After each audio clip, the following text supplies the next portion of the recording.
Single mom was accused of stealing until the Mafia Boss exposed the real criminal. Hello, everyone. I hope you are having a wonderful day, and I wish you happiness, good health, and a little extra luck wherever you are. Before we begin, could you spare just 5 seconds to share a tiny bit of that good luck with me by subscribing to the channel and turning on notifications? Your support helps this channel continue bringing heartfelt stories to viewers around the world. Thank you so much for being here, for your encouragement, and for standing with this community every step of the way. Now I would love to hear from you in the comments. Where in the world are you watching this video from? And what time is it where you are right now? And now, let us begin today's unforgettable story. The easiest thing to steal is not money. It is someone else's good name. The sharp sound of the security alarm shattered the calm rhythm of my evening shift before I even had time to hang my employee badge around my neck. Every conversation inside the luxury jewelry boutique stopped at once. Crystal chandeliers reflected against polished marble floors while customers instinctively turned toward the display cases. My heart skipped as I looked around, completely confused. Just seconds earlier, I had been folding velvet gift boxes behind the front counter, thinking about whether I still had enough milk at home for my 7-year-old son, Ethan, before school tomorrow. I never imagined the next few minutes would change my life. Nobody leaves the store, the security supervisor announced firmly. The automatic glass doors locked with a quiet mechanical click. A nervous silence spread across the showroom.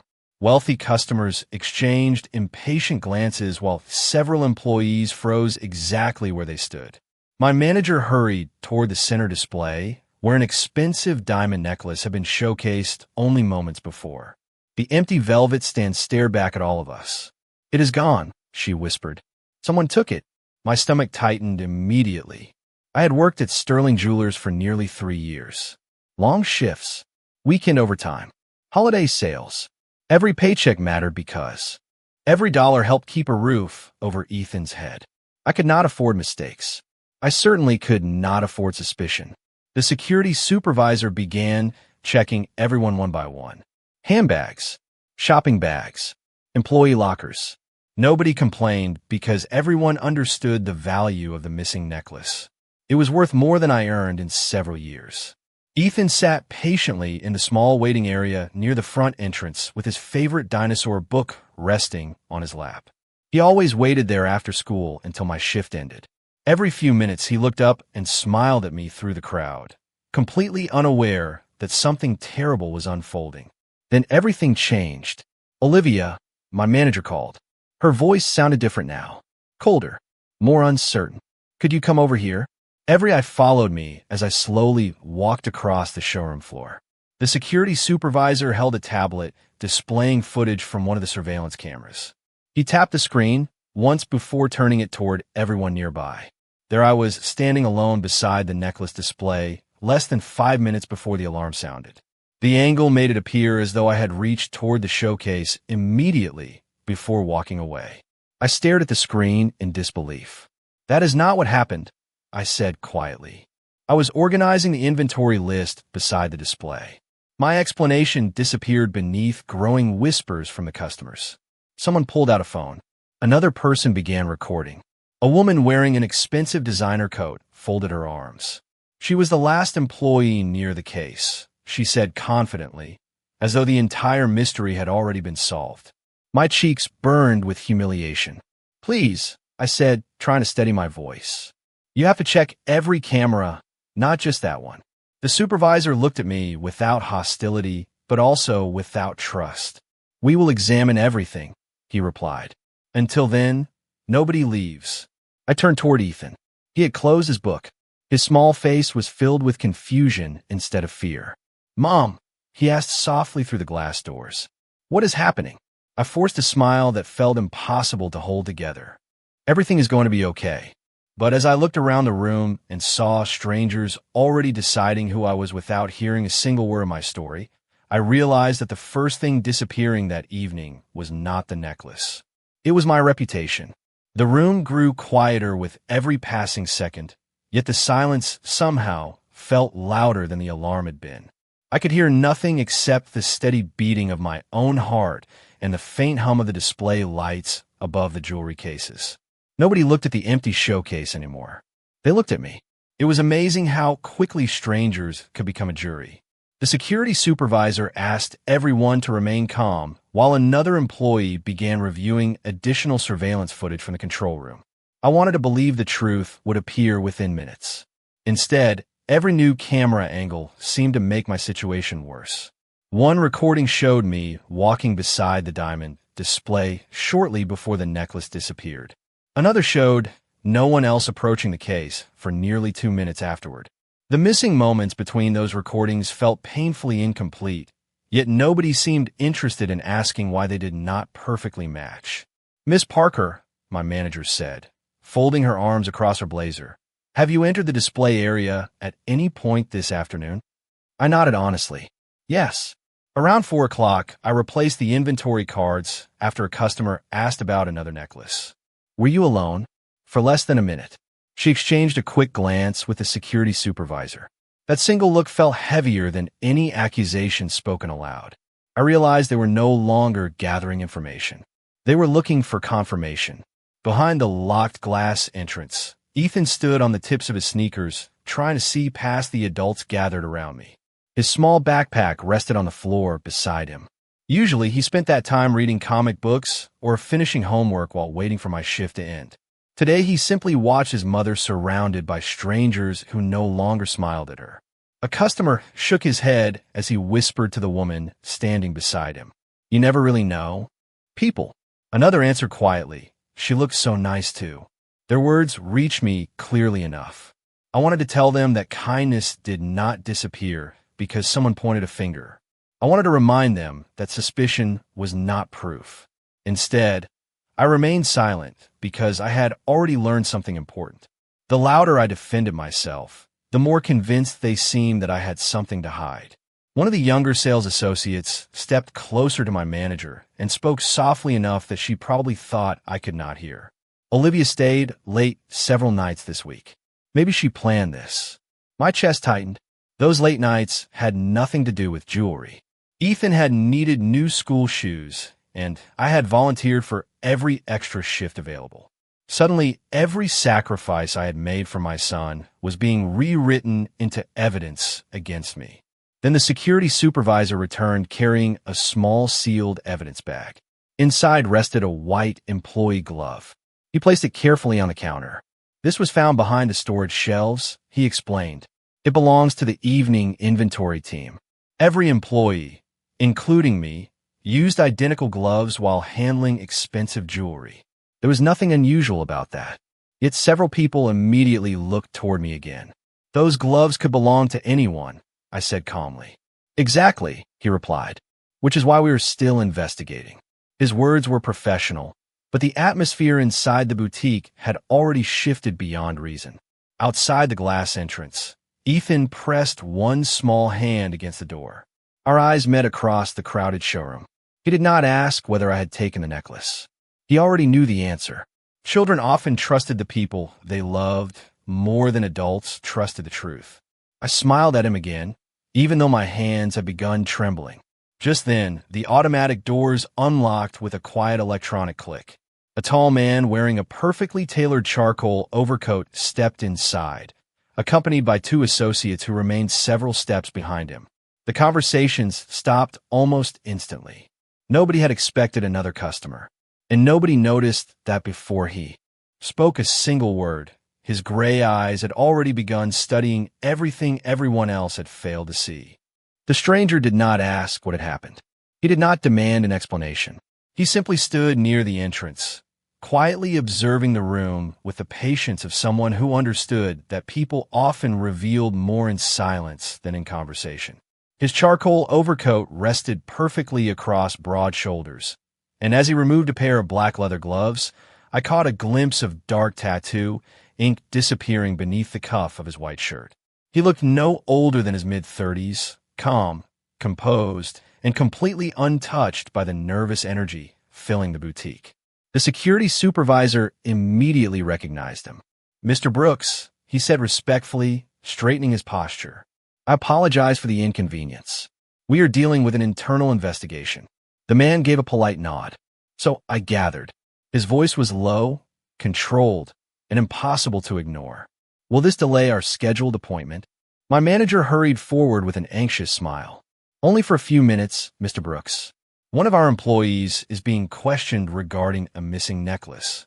I felt my face grow warm again as every conversation circled back to me. Damian Brooks slowly turned his attention toward the empty display case before allowing his eyes to settle on me for only a brief moment. There was no accusation in his expression, no sympathy either, only careful observation. He walked toward the glass showcase without another word. One of his associates quietly remained near the entrance while the other checked his watch but said nothing. Damian leaned slightly closer to the display, studying the velvet stand where the necklace had rested. His gaze then moved toward the surveillance camera mounted above the corner of the ceiling. Finally, he looked at the polished marble floor beneath the display. It was such an ordinary sequence that nobody else seemed to notice. Yet something about the way he examined every detail made the entire room feel different. You said the alarm sounded immediately after the necklace disappeared? Damian asked. Yes, the security supervisor answered. Within seconds. Damian nodded once. Interesting. My manager frowned. What is interesting? Instead of answering, he looked toward the surveillance tablet still resting on the counter. May I? The security supervisor handed it to him without hesitation. Damian replayed the short video several times. Once at normal speed, then slower, then frame by frame. I watched his eyes carefully follow every movement on the screen. Finally, he handed the tablet back. Has anyone reviewed the footage from camera 4? The security supervisor looked confused. Camera 4? The one covering the hallway behind the inventory room. No, the necklace disappeared from the showroom. Damian remained completely calm. I understand that. My question remains the same. The room fell silent again. The supervisor called another employee in the control room through his radio. Pull camera 4 from 15 minutes before the alarm. Several awkward moments passed while everyone waited. During that silence, Damian casually walked toward the locked entrance where Ethan still stood holding his dinosaur book. He lowered himself until he was almost at eye level with my son. That is a Tyrannosaurus Rex, is it not? Ethan nodded carefully. It is my favorite. Excellent choice. Damian smiled faintly. They noticed everything around them. Ethan glanced toward me before quietly asking. My mom did not take anything. Damian did not answer immediately. Instead, he looked directly into my son's eyes with remarkable sincerity. The truth has an interesting habit, he said gently. It usually waits for someone willing to look long enough. Before Ethan could respond, the security supervisor's radio crackled to life. A nervous voice came through the speaker. Sir, there is something strange. Camera 4 is missing exactly 32 seconds of recording. Every person inside the boutique froze. Damian slowly stood and looked toward the control room door without the slightest sign of surprise. Now, he said quietly, we are finally asking the right question. No one spoke after the radio message. The silence inside the boutique became so complete that I could hear the faint ticking of the antique grandfather clock displayed near the private showroom. 32 missing seconds. It sounded insignificant until I realized those 32 seconds were the only moments no one could explain. My manager quickly forced a nervous laugh. Security systems occasionally skip frames, she said. It happens. Damian Brooks looked at her without changing his expression. A skip frame and 32 missing seconds are two very different things. His calm voice carried no accusation, yet everyone listened. The security supervisor cleared his throat. Perhaps there was a recording error. Damian nodded politely. Perhaps. Let us find out instead of guessing. He walked toward the control room with measured steps, never raising his voice or demanding authority. Somehow, nobody questioned why they were following him. The security supervisor unlocked the small office where dozens of surveillance monitors displayed different angles of the boutique. One employee immediately replayed camera 4. The recording froze for an instant before jumping ahead by exactly 32 seconds. There was no distortion, no warning, only a clean gap in time. Damien folded his arms thoughtfully. Can this system delete footage automatically? The technician shook his head. No, sir. Someone with administrative access would have to manually remove it. My manager immediately answered before anyone else could speak. Only senior management and the security department have that level of access. I felt I slowly shift away from me for the first time that evening. Damien remained focused on the screen. Please show me the access log. The technician hesitated before typing rapidly across the keyboard. A detailed list of usernames and timestamps appeared. Damien studied the information for several quiet moments. Then he asked another unexpected question. Why was the recording exported 12 minutes before the alarm sounded? The technician frowned. Exported? He clicked another menu before his expression changed completely. Someone copied the video file. My manager stepped closer. That cannot be right. It is right, the technician answered. Quietly. The file was exported to an external drive. Nobody said another word. Damien finally turned toward the security supervisor, who had access to the surveillance office during that time. The supervisor looked uncomfortable. Store management. Security staff. Maintenance personnel. Damien nodded once. Not Miss Parker? No, the supervisor admitted. Employees working the sales floor do not have access. My heartbeat slowed for the first time since the alarm had sounded. It was only a small step, but the conversation had finally moved away from assumptions and toward facts. Damien walked back into the showroom without any sign of satisfaction. Instead, he stopped beside the empty necklace display and looked down at the polished marble floor. Something else is wrong, he murmured almost to himself. He crouched slightly and pointed toward a narrow space beneath the display cabinet. Has anyone noticed these? Everyone leaned closer. Tiny white fibers rested near the edge of the base, barely visible against the glossy floor. The security supervisor bent down. Packing foam. Damien shook his head. No, protective shipping material. My manager looked confused. What does that mean? Damien stood slowly. It means the necklace was probably placed inside its shipping container before leaving the showroom. He glanced around the boutique, one careful face at a time. Which also means whoever planned this knew exactly where that container would be stored. The room fell silent once again. Outside the glass doors, Ethan watched me with hopeful eyes for the first time all evening. I looked back at him, feeling something I had almost forgotten existed. Hope, because for the first time since the accusation began, someone was no longer asking whether I had stolen the necklace. Someone was asking who truly had. Damien did not celebrate his discovery. He did not look satisfied or triumphant. Instead, he stood quietly beside the display case, studying the faces around him rather than the empty space where the necklace had once rested. It was as though the answers he needed were written in people's reactions instead of the missing jewelry itself. I watched him, carefully trying to understand how one person could remain so calm while everyone else seemed trapped inside panic. The security supervisor broke the silence first. If someone removed part of the surveillance footage and used the shipping container, they would have needed access to both the inventory room and the security system. Damien nodded slightly. Correct. That limits the list considerably. It does, Damien agreed. But it also raises another question. He slowly turned toward the inventory records resting on the front counter. Who verified the shipment that arrived this morning? My manager answered immediately. Our operations manager, Daniel Foster. Was anyone with him? No. He always handles luxury deliveries personally. Damien picked up the electronic inventory tablet and calmly reviewed the shipment log. Every diamond piece received that morning had been scanned, documented, and assigned to a display location. Everything appeared perfect until he stopped scrolling. Interesting. The technician leaned closer. What did you find? Damien rotated the tablet so everyone could see the screen. This necklace was scanned into inventory twice. The technician frowned. That should not be possible. Exactly. Damien enlarged the record. Two nearly identical entries appeared only 4 minutes apart. One carried the correct serial number. The other contained a number differing by a single digit. It was subtle enough that almost nobody would have noticed.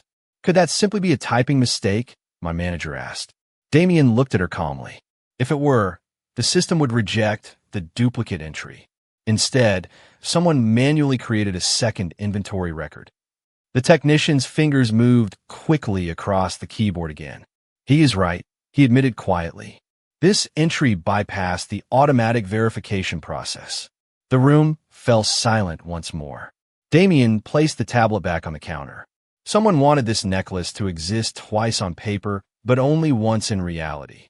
I felt chills run through my arms. The plan suddenly sounded far more deliberate than a simple theft. It had been prepared long before today's alarm ever sounded. Damien walked toward the inventory office and paused beside a shelf lined with elegant black presentation boxes. One box immediately caught his attention because it was positioned backward while every other box faced the same direction. He reached toward it carefully, but did not touch it. Instead, he looked at the security supervisor. "Would you mind opening this yourself?" The supervisor slipped on protective gloves before lifting the lid. The box appeared empty at first glance. Then he reached inside and carefully removed a folded sheet of white packing foam identical to the tiny fibers Damien had noticed beneath the display case. My manager's face slowly lost all color. "That box should have been discarded this morning," she whispered. Damien met her eyes evenly. Apparently, someone decided to keep it. The technician suddenly looked back at the computer monitor. "Sir, the administrative login that created the duplicate inventory record belongs to Daniel Foster." Nobody spoke. Nobody moved. Outside the glass entrance, Ethan still waited patiently, trusting that the truth would eventually reach his mother. Inside the boutique, every carefully constructed assumption had begun collapsing one piece at a time. Damien quietly folded his hands behind his back and looked toward the office hallway leading to the management suites. "I believe," he said with complete composure, "it is time we have a conversation with Mr. Foster before anyone accuses another innocent person." Daniel Foster arrived from the executive office, carrying a leather portfolio beneath one arm. His expression calm until he noticed the crowd gathered around the showroom. The confidence in his posture faded almost instantly when he saw Damian Brooks standing beside the empty display case. "What is going on?" Daniel asked, forcing a polite smile. "I thought security was handling this." Damian answered with the same steady tone he had used all evening. "They were. Now we are simply looking at the complete picture." Daniel glanced briefly toward me before shifting his attention back to the security supervisor. "Has the missing necklace been recovered?" "Not yet," the supervisor admitted. Damien picked up the inventory tablet once more and held it where everyone could see. "Would you explain why this necklace appears twice in today's inventory?" Daniel barely looked at the screen before replying. "It is probably a software error." "Interesting," Damien said quietly. "That was also your explanation for the missing surveillance footage before anyone mentioned the duplicate inventory record." Daniel hesitated for only a fraction of a second, but it was enough. Damien continued without raising his voice. "You answered a question I had not asked." The room became perfectly still. Customers who had planned to leave remained exactly where they were, watching every word unfold. Damien calmly placed the tablet on the counter beside the empty jewelry stand. "The surveillance system shows that someone with administrative access removed 32 seconds of footage. The access log shows that your credentials exported the recording before the alarm was triggered. The inventory records show a manually created duplicate entry using your authorization. Finally, protective shipping material was found inside an empty presentation box that should never have remained in storage." Daniel folded his arms. "Circumstantial observations do not prove anything." Damien nodded respectfully. "You are correct. That is why I asked the technician to continue checking the system." At that exact moment, the technician looked up from the computer monitor, his voice quiet but unmistakably clear. "Sir, I found another record." Every eye turned toward him. The inventory scanner connected to Mr. Foster's office was used again 9 minutes after the alarm. A serial number matching the missing necklace was registered to an unopened shipping container awaiting tomorrow's outbound transfer. Daniel's face drained of color. Nobody accused him. Nobody shouted. The evidence spoke for itself. The security supervisor slowly walked toward the shipping area and returned several moments later carrying a sealed black transport case. He carefully unlocked it in front of everyone. Resting safely inside was the missing diamond necklace. A wave of stunned silence swept across the boutique before relieved whispers replaced the earlier accusations. I could not move. I simply stared at the necklace, realizing that the truth had been sitting only a few yards away while my reputation had nearly been destroyed. My manager slowly turned toward me, her eyes filled with regret. "Olivia, I am so sorry." I swallowed hard, unable to answer. My voice refused to cooperate. The only thing I could hear was Ethan calling my name from the entrance. The security supervisor immediately unlocked the front doors, and my little boy ran straight into my arms. I knelt down and held him tightly, closing my eyes as relief finally replaced fear. "I knew you did not do it, Mom," he whispered. Tears filled my eyes before I could stop them. "Thank you for believing me." When I finally stood again, Damien remained exactly where he had been from the beginning, saying nothing, asking for nothing, allowing the truth to restore what suspicion had nearly stolen. As he turned to leave, I found the courage to speak. "Mr. Brooks." He paused and looked back.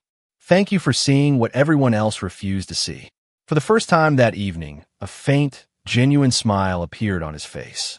"I did not give you back your innocence," he replied quietly. "It was never gone. I only made sure everyone else finally saw it." SUA, the next morning I woke before sunrise, but for the first time in many hours I did not wake with fear. I woke with exhaustion. My body finally understood that the nightmare was over, even if my heart had not completely accepted it yet. Ethan was already sitting at our tiny kitchen table eating cereal while reading one of his dinosaur books. He looked up as I poured myself a cup of coffee. "Mom," he said carefully, "are you still sad?" I smiled gently. "Not sad anymore, just tired." He nodded with the quiet wisdom only children seem to possess. "You should rest today." I laughed softly. I wish I could. Bills did not disappear simply because justice had finally arrived. Rent was still due in 2 weeks. The electricity bill still waited on the kitchen counter. Life had a remarkable way of continuing even after extraordinary moments. By mid-morning, my phone rang. The caller. Identification displayed the boutique's number. I hesitated before answering. "Hello." My manager's voice sounded noticeably different from the evening before. "Olivia, would you be willing to come in today? We would like to speak with you." An hour later, I walked back through the same glass doors where my reputation had nearly been destroyed. Everything looked exactly the same. The crystal lights sparkled above the display cases. Soft piano music floated through hidden speakers. Customers admired jewelry without knowing what had happened there less than 24 hours earlier. Yet for me, the building felt completely different. My manager invited me into her office. She stood as soon as I entered. "I owe you an apology." She did not offer excuses. She did not blame procedures or misunderstandings. She simply looked me in the eye. I should have trusted the employee who gave this company 3 honest years instead of believing the first explanation that seemed convenient. I appreciated her honesty more than she probably realized. Then she placed a folder on her desk. "The owners would like you to remain with us. They're also offering you a promotion to senior sales consultant along with a salary increase." I looked at the folder, but made no effort to open it. Yesterday, I would have celebrated an opportunity like this. Today, something inside me had changed. "Thank you," I said quietly, "but I cannot accept." She blinked in surprise. "Olivia, why?" I glanced through the office window toward the showroom where I had stood while strangers quietly decided who I was. Because every time I look at that display case, I will remember standing there while my little boy watched people assume the worst about his mother. She lowered her eyes. "I understand." I picked up the folder and gently handed it back. "I forgive everyone here. Holding on to anger will not help Ethan or me. But forgiveness and returning are not always the same decision." She slowly nodded. "I respect that." As I stepped outside, the cool afternoon breeze felt strangely refreshing. Ethan reached for my hand a moment. I joined him on the sidewalk. "Did you get your job back?" he asked. I smiled. Down at him. I got something more important. He tilted his head. What? I squeezed his little hand gently. The chance to start over. Across the street, a familiar black luxury sedan waited quietly at the curb. It did not block traffic or attract attention. Vincent, the silver-haired gentleman I had seen before, stepped out and approached with his usual respectful smile. He handed me a simple cream-colored envelope. Mr. Brooks asked me to give you this only after everything had been resolved. I looked at the envelope, but did not open it immediately. What is it? Vincent smiled kindly. He said you would understand after you read the first sentence. I waited until Vincent returned to the sedan before opening the envelope. Ethan stood beside me, his small hand wrapped around mine as though he already sensed the letter was important. Inside rested a single sheet of thick cream-colored paper. The handwriting was neat, steady, and unmistakably personal. When people lose trust in you, finding another job is difficult. When they lose your name, rebuilding your future becomes even harder. You protected your dignity when nobody else would. I respect that. There was no signature beneath the message. There did not need to be one. Folded behind the note was another envelope containing information about a position at the Moretti Foundation. It was not a gift, and it was not charity. It described an opening for a community outreach coordinator, someone responsible for helping families connect with housing assistance, educational programs, and emergency resources. At the bottom of the page was one handwritten sentence. Interview only if this is the future you choose. I stared at those words for a long time. There was no promise of employment. No warranty. Only an opportunity to earn something through my own work. That single detail mattered more than Damien probably realized. Ethan looked up at me. What does it say? I smiled softly. Someone believes I can help other people. His face brightened immediately. You've already helped people. A week later, I found myself standing inside a renovated brick building overlooking a quiet park on the north side of Chicago. A simple bronze sign near the entrance read, Moretti Foundation. There are no oversized logos, no photographs celebrating donors, and no luxury that fell out of place. Families filled the waiting area. Volunteers helped children with homework, while social workers quietly spoke with parents searching for hope after difficult seasons in their lives. Everything about the building felt warm instead of impressive. A receptionist welcomed me with genuine kindness before leading me through a hallway lined with photographs. Scholarship ceremonies, food drives, children's reading programs, transitional housing for single mothers rebuilding their lives. None of the photographs included Damien standing in the center. In most of them, he appeared somewhere in the background or not at all. It became obvious that recognition had never been the purpose. During the interview, I expected difficult questions about my resume. Instead, the director asked only one that truly mattered. Why do you want to work here? I thought about the boutique, the accusations, Ethan waiting behind locked glass doors. Then I answered honestly, because I know what it feels like when one person chooses to believe you before the rest of the world does. I want to become that person for someone else. The director smiled warmly. That is the best answer I have heard this month. As I left the office, I noticed a familiar figure standing alone in the courtyard beyond the glass doors. Damien was helping a little girl plant flowers beside a stone pathway. His expensive coat rested across a nearby bench, while the sleeves of his white shirt were rolled high enough to reveal the intricate tattoos covering his forearms. Dirt covered his hands, yet he seemed completely unconcerned. The little girl proudly held up a tiny yellow flower, and Damien smiled as though she had handed him something priceless. He had no idea I was watching. That quiet moment told me more about the man than every rumor I had ever heard. As I turned to leave, he finally looked up and noticed me standing there. He offered nothing more than a small nod and a gentle smile, allowing me to decide whether to walk away or step into the courtyard. For reasons I could not fully explain, my feet carried me toward him. The courtyard was quiet except for the gentle rustle of leaves moving through the trees and the cheerful laughter of children planting flowers nearby. Damien brushed the soil from his hands before walking toward me, his calm gray eyes carrying the same quiet confidence I had seen the first day we met. "How did the interview go?" he asked. I smiled before answering. "They offer me the position." His expression softened into genuine satisfaction. "Congratulations, Olivia." I laughed quietly. "You already knew I would be offered the job, did not you?" He shook his head. "No, I only knew they would give you a fair chance. The rest belonged to you." That answer somehow meant more than any compliment could have. For so much of my life, people had either underestimated me or tried to rescue me. Damien had done neither. He had simply opened a door and allowed me to decide whether to walk through it. Over the following months, the foundation slowly became more than a workplace. Every family I helped reminded me of a different chapter of my own journey. A father searching for temporary housing, a grandmother raising her grandchildren, a young mother afraid that one mistake would define the rest of her life. Whenever I looked into their eyes, I remembered standing inside that jewelry boutique while strangers quietly decided who I was. I promised myself that no one who entered my office would ever feel judged before being heard. Ethan loved visiting the foundation after school. He spent hours reading books in the children's library or helping volunteers organize donated toys. Somehow he always managed to find Damien, who never seemed too busy to answer questions about dinosaurs, baseball, or why oak trees lost their leaves every fall.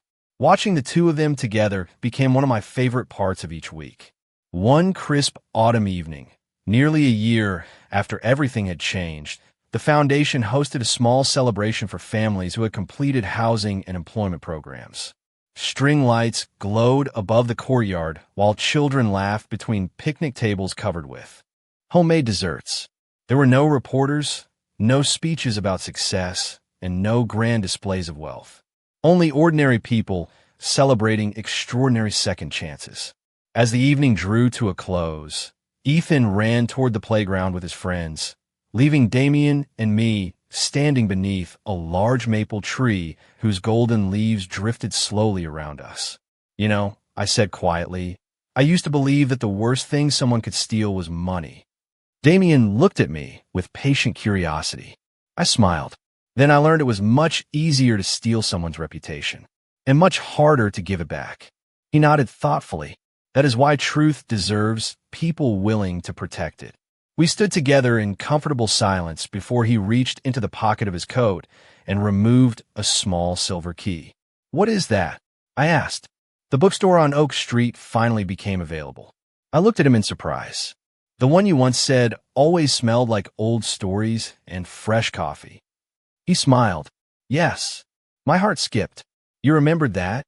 "I remember more than you think." He placed the key gently in my hand. "The owner retired. I purchased the building several months ago." I looked up, immediately ready to refuse another gift, but he continued before I could speak. "Not for you. From you." He handed me a folder containing a purchase agreement.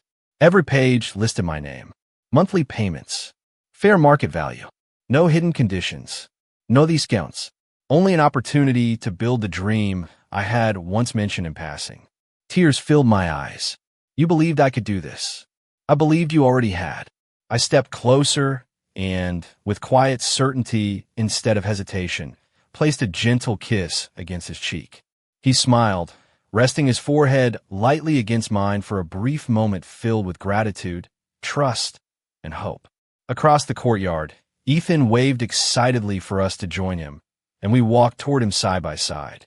Looking back now, I realized that the greatest gift Damian Brooks ever gave me was never justice, opportunity, or even a new beginning. He reminded me that when someone chooses to believe the truth before believing the crowd, they do not simply change one life. They help an entire future find its way home.